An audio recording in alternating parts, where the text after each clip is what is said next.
मोदी सरकार से घटिया सरकार भारत में इससे पहले कभी नहीं आई।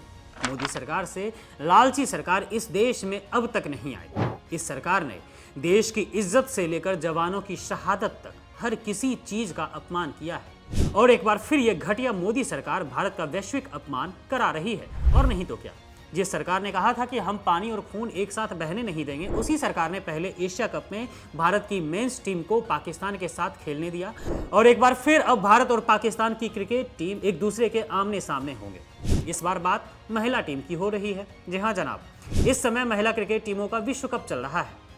दोस्तों, भारत और पाकिस्तान का मैच देश के सम्मान की कीमत पर हो रहा है। एशिया कप में भी देश का सम्मान गया और अब विमेंस वर्ल्ड कप में भी, क्योंकि हमारी सरकार पहलगाम आतंकी हमले के बाद कहती रही है कि खून और पानी एक साथ नहीं बह सकते, भले मैच अलग से हो जाए। मोदी जी ने खुद कहा था कि पाकिस्तान के साथ बचे खुचे रिश्ते भी खत्म हो गए। फिर क्रिकेट मैच सामने आया और मोदी सरकार की सारी पोल पट्टी खुल गई, सारी जुबानी जमा खर्ची जुमले में बदल गई। हमारे देश के सम्मान का पाकिस्तानी हर सेकंड मजाक बनाते रहे। किसकी वजह से? मोदी सरकार के हल्केपन की वजह से।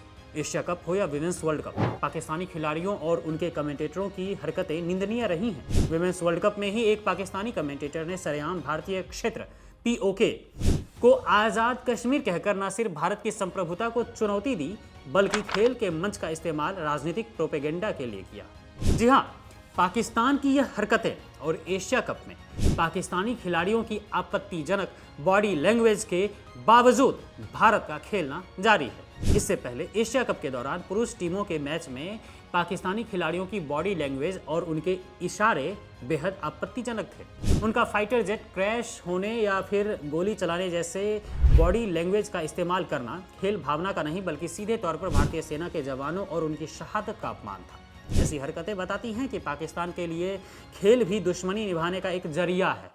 लेकिन फिर भी हमारी सरकार मैच कैंसिल नहीं कर रही है, क्योंकि पैसों से ज़्यादा लगाव है इन्हें।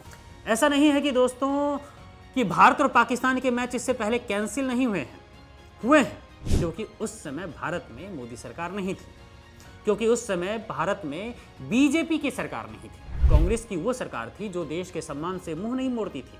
खैर, हम किस सरकार के बारे में बात कर रहे हैं जिसके प्रधानमंत्री पाकिस्तान के खिलाफ एशिया कप में मिली जीत को ऑपरेशन सिंदूर से जोड़ते हैं। ऑपरेशन सिंदूर हमारी सेना का एक संवेदनशील ऑपरेशन था जो जम्मू कश्मीर के पहलगाम में आतंकी हमले के बाद चलाया गया था।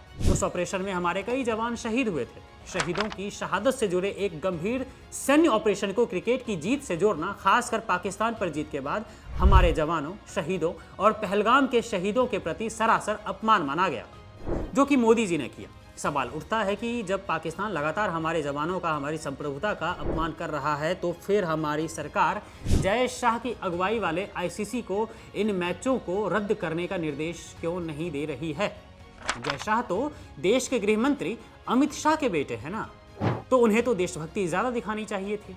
लेकिन पता है ना, बीजेपी के किसी भी नेता में देशभक्ति असल वाली नहीं है, झूठी वाली है। BCCI तो दुनिया की सबसे अमीर और शक्तिशाली क्रिकेट बोर्ड है ना, तो क्यों नहीं भारत और पाकिस्तान के मैच कैंसिल हुए? विमेंस वर्ल्ड कप के मैच को क्यों नहीं कैंसिल किया जा रहा है?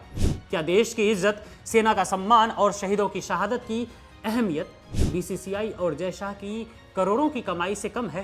क्या शहीदों के अपमान का बदला अब 22 गज की पिच पर क्रिकेट खेल कर लिया जाएगा?